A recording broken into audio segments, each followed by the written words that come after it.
अक्सर हमें अपने घर के आसपास के शमशान घाटों में शरीर में भस्म रमाए अजीब वेशभूषा वाले साधु संत दिखाई दे देते हैं, जिन्हें हिंदू या सनातन धर्म में अघोरी के नाम से जाना जाता है। कुछ विचित्र बातें इनसे जुड़ी हुई है, जो मैं आज आपको इस वीडियो के माध्यम से बताने की भरपूर कोशिश करूँगा।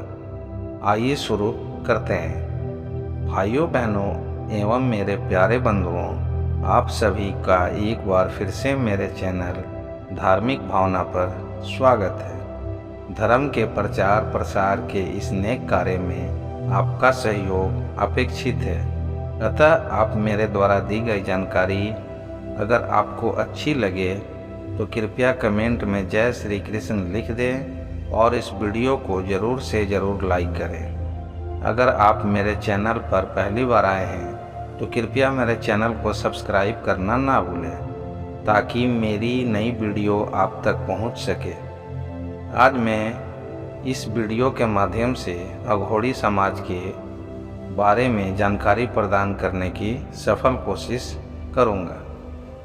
चलिए शुरू करते हैं। हिंदू धर्म एक समृद्ध इतिहास, विश्वासों और प्रथाओं की अधिकता वाला एक जटिल और विविध धर्म है। हिंदू धर्म के भीतर सबसे पेचीदा और गलत समझे जाने वाले संप्रदायों में से एक अघोरी है। तपस्वियों का यह समूह अपनी चरम प्रथाओं और मान्यताओं के लिए जाना जाता है, जिसमें अक्सर मानव मांस खाना और शमशान घाटों में रहना शामिल होता है। हालांकि इन सनसनीखेज प्रथाओं की तुलना में अघोरी के लिए और भी बहुत कुछ है। इस वीडियो में हम अघोरी के इतिहास और मान्यताओं, उनकी चरम प्रथाओं और उनके आसपास की गलत धारणाओं और कलंकों का पता लगाएंगे। अघोरी हिंदू धर्म का एक संप्रदाय है जो 1000 साल पहले भारत में उत्पन्न हुआ था। वे अपनी तपस्वी प्रथाओं और सभी चीज़ों की एकता में अपने विश्वास के लिए जाने जाते हैं। अघोरी का मानना है कि सब कुछ आपस में जुड़ा हुआ है और अशुद्ध और शुद्ध सहित सभी चीज़ों में परमात्मा पाया जा सकता है। वे जन्म और मृत्यु के चक्र से ज्ञान और मुक्ति प्राप्त करने के लिए ध्यान और आध्यात्मिक अभ्यास की शक्ति में भी विश्वास करते हैं। उनकी मान्यताओं के बावजूद अघोरी को अक्सर गलत समझा जाता है और कई हिंदू उनसे डरते हैं। अघोरी की सबसे चरम प्रथाओं में से एक मानव मांस का खाना है। अघोरी का मानना है कि मानव मांस का सेवन करके वे दुनिया की अशुद्धियों को ले रहे हैं और उन्हें कुछ शुद्ध और दिव्य में बदल रहे हैं। अघोरी की एक और चरम प्रथा शमशान घाट में रहना है। उनका मानना है कि ये मैदान महान आध्यात्मिक शक्ति का स्थान है। वहाँ रहकर वे उस शक्ति का उपयोग कर सकते हैं और ज्ञान प्राप्त कर सकते हैं। दुर्भाग्य से अघोरी की चरम प्रथाओं ने उनके चारों ओर कई गलत धारणाएं और कलंक पैदा किए हैं। बहुत से लोग मानते हैं कि वे नरभक्षी हैं या वे काले जादू में लिप्त हैं। हालांकि ये मान्यताएं सच्चाई से कोसों दूर है। अघोरी दूसरों को नुकसान पहुंचाने या काले जादू का अभ्यास करने में रुचि नहीं रखते हैं। वे केवल अपनी आध्यात्मिक साधनाओं के माध्यम से ज्ञान और मुक्ति प्राप्त करने का प्रयास कर रहे हैं। हिंदुओं के लिए यह बहुत महत्वपूर्ण है कि वे अघोरी की सच्ची मान्यताओं और प्रथाओं को समझें और उन्हें सनसनीखेज कहानियों और मिथकों के आधार पर ना आंकें। अंत में अघोरी हिंदू धर्म का एक आकर्षक और गलत समझे जाने वाला संप्रदाय है। हालांकि उनकी चरम प्रथाएं चौंकाने वाली और कुछ लोगों के लिए प्रतिकूल भी लग सकती है, लेकिन उनके पीछे की सच्ची मान्यताओं और इरादों को समझना महत्वपूर्ण है। ऐसा करने से हम हिंदू धर्म की विविधता और जटिलता के लिए अधिक सराहना प्राप्त कर सकते हैं और सभी चीज़ों में, यहाँ तक कि अशुद्ध और शुद्ध में भी परमात्मा को देखना सीख सकते हैं। तो सबसे पहले हम यह समझने की कोशिश करते हैं कि अघोर पंथ क्या है। अघोर पंथ ध्यान की एक रहस्यमयी शाखा है। उनके अपने नियम हैं, अपनी पद्धति है, जीवन जीने का अपना ढंग है। अघोरपंथी साधकों को अघोरी कहा जाता है। खाने पीने में किसी तरह की कोई पाबंदी नहीं है। अघोरी लोग गोमांस को छोड़कर सब कुछ खाते हैं। अघोर पंथ में शमशान साधना का विशेष महत्व है, इसलिए अघोरी शमशान में रहना पसंद करते हैं। शमशान में साधना करना शीघ्र फलदायी होता है। अब हम यह जानने की कोशिश करेंगे कि अघोर पंथ की उत्पत्ति कैसे हुई और इसका क्या इतिहास है। भगवान शिव को अघोर पंथ का जनक माना जाता है।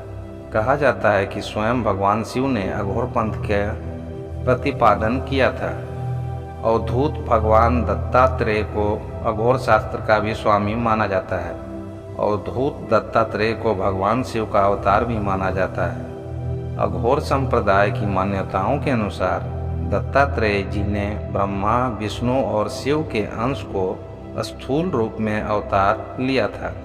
बाबा कीनाराम को अघोर संप्रदाय के संत के रूप में पूजा जाता है। अघोर संप्रदाय के लोग भगवान शिव के अनुयायी होते हैं। उनके अनुसार शिव स्वयं में पूर्ण है और जड़ चेतना सभी रूपों में विद्यमान है।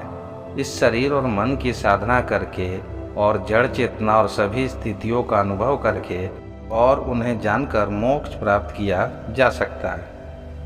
अक्सर लोगों के मन में यह प्रश्न उठता है कि अघोरी क्या करते हैं। तो इसका उत्तर यह है कि अघोर संप्रदाय के उपासक समभाव के लिए पुरुष सिर की माला पहनते हैं और पुरुष सिर को बर्तन के रूप में भी इस्तेमाल करते हैं। चिता की भस्म शरीर पर लगाना और चिता पर भोजन पकाना आदि इनका सामान्य कार्य है। अघोर दृष्टि में स्थान का भेद नहीं होता, अर्थात महल या शमशान एक ही होते हैं। अब हम जानते हैं कि हमारे देश में मुख्य अघोर स्थान कौन कौन से हैं। वाराणसी या काशी को भारत का सबसे प्रमुख अघोर स्थान माना जाता है। भगवान शिव की अपनी नगरी होने के कारण विभिन्न अघोर साधकों ने भी यहाँ तपस्या की है। यहाँ बाबा कीनाराम का स्थान भी एक महत्वपूर्ण तीर्थ है। काशी के अलावा गुजरात में जूनागढ़ का गिरनार पर्वत भी एक महत्वपूर्ण स्थान है। जूनागढ़ को अवधूत भगवान दत्तात्रेय की तपस्या स्थली के रूप में भी जाना जाता है। शायद आपको इस बात की जानकारी नहीं होगी कि अघोरी का स्वभाव कैसा होता है। आइए जानते हैं। अघोरियों के बारे में माना जाता है कि ये स्वभाव से बहुत कठोर होते हैं, लेकिन इनके अंदर लोक कल्याण की भावना छिपी होती है। यदि कोई किसी पर कृपा करता है तो वह अपनी सिद्धि का शुभ फल देने में भी नहीं हिचकिचाता और अपनी तांत्रिक क्रियाओं का रहस्य भी बताता है। यदि कोई उसे पसंद भी करता है तो वह उसे अपनी तंत्र क्रिया सिखाने के लिए तैयार हो जाता है, लेकिन उसका क्रोध भयंकर होता है। उनकी बातों से सावधान रहना चाहिए। उनकी कृपा का फल शीघ्र होता है। यदि यह प्रसन्न हो जाए तो यह आपके भाग्य को बदलने की क्षमता रखते हैं। आमतौर पर ये किसी से खुलकर बात नहीं करते हैं। अपने आप में मगन ये तांत्रिक समाज से दूर रहते हैं। हिमालय की दुर्गम घाटियों में निवास करते हैं। कहते हैं कि शिव भी उन्हें दर्शन देते हैं और जब तक ये क्रोधित न हो तब तक ये किसी का अहित नहीं करते। अब हम यह जानने की कोशिश करते हैं कि हमारे देश में कहाँ कहाँ होती है अघोरी साधना। अघोरी शमशान में 3 प्रकार की साधना करते हैं: शमशान साधना, शिव साधना और शव साधना। ऐसी प्रथाएं अक्सर उज्जैन के तारापीठ, कामाख्या पीठ, त्र्यंबकेश्वर और चक्र तीर्थ के शमशान घाटों में होती है। अघोर पंथ के 10 तांत्रिक पीठ हैं। अब आपको यह जानना जरूरी है कि अघोरी साधना कैसे करें। शिव साधना में मृत शरीर पर पैर रखकर खड़े होकर साधना की जाती है। इस साधना का मूल पार्वती द्वारा शिव की छाती पर रखा गया चरण है। ऐसी प्रथाओं में मृतकों को प्रसाद के रूप में मांस और शराब चढ़ाया जाता है। शव साधना और शिव साधना के अलावा एक तीसरी साधना है शमशान साधना, जिसमें आम परिवार के सदस्यों को भी शामिल किया जा सकता है। इस साधना में शव के स्थान पर चिता की पूजा की जाती है, उस पर गंगाजल चढ़ाया जाता है। यहाँ प्रसाद के रूप में मांस मदिरा की जगह मावा चढ़ाया जाता है। घोरी अघोरी तांत्रिक शमशान घाट के मौन में जाकर तंत्र क्रियाएं करते हैं। ये बहुत ही रहस्यमयी साधना करते हैं। वास्तव में अघोर विद्या डरावनी नहीं है, उसका रूप डरावना है। अघोर का अर्थ होता है अजोड़ घोर, यानी जो भयंकर ना हो, डरावना ना हो, जो सरल हो, जिसमें कोई भेद ना हो। अघोर बनने की पहली शर्त है अपने मन से द्वेष को निकाल देना। अघोर क्रिया से अभिव्यक्ति सहज होती है। मूल रूप से अघोरी उसे कहते हैं जो शमशान जैसी भयावह और विचित्र जगह में उसी सहजता से रह सके जैसे लोग घरों में रहते हैं। माना जाता है कि अघोरी इंसान का मांस भी खाते हैं। ऐसा करने के पीछे तर्क यह है कि व्यक्ति के मन से नफरत को दूर किया जाए। समाज जिनसे घृणा करता है, अघोरी उन्हें अपना लेते हैं। लोग शमशान, लाश, मुर्दे के मांस और कफन से नफरत करते हैं, लेकिन अघोर उन्हें अपना लेता है। अघोर विद्या व्यक्ति को हर चीज़ के प्रति समान भाव रखने की शिक्षा भी देता है। अघोरी तंत्र के बारे में बुरा सोचने वाले शायद यह नहीं जानते कि इस विद्या में जल कल्याण की भावना है। अघोर विद्या ऐसे व्यक्ति को बनाती है जिसमें वह अपने और पराये के भाव को भूलकर हर व्यक्ति को समान रूप से प्यार करता है। अपने ज्ञान का उपयोग अपने भले के लिए करता है। अघोर विद्या के जानकारों का मानना है कि जो असली अघोरी होते हैं वो कभी भी आम दुनिया में सक्रिय भूमिका नहीं निभाते। वे केवल अपनी साधना में ही व्यस्त रहते हैं। अघोरियों की पहचान यह है कि वे किसी से कुछ नहीं मांगते। सिंहस्थ के नज़दीक आते ही साधु संतों ने उज्जैन में डेरा डाल लिया है।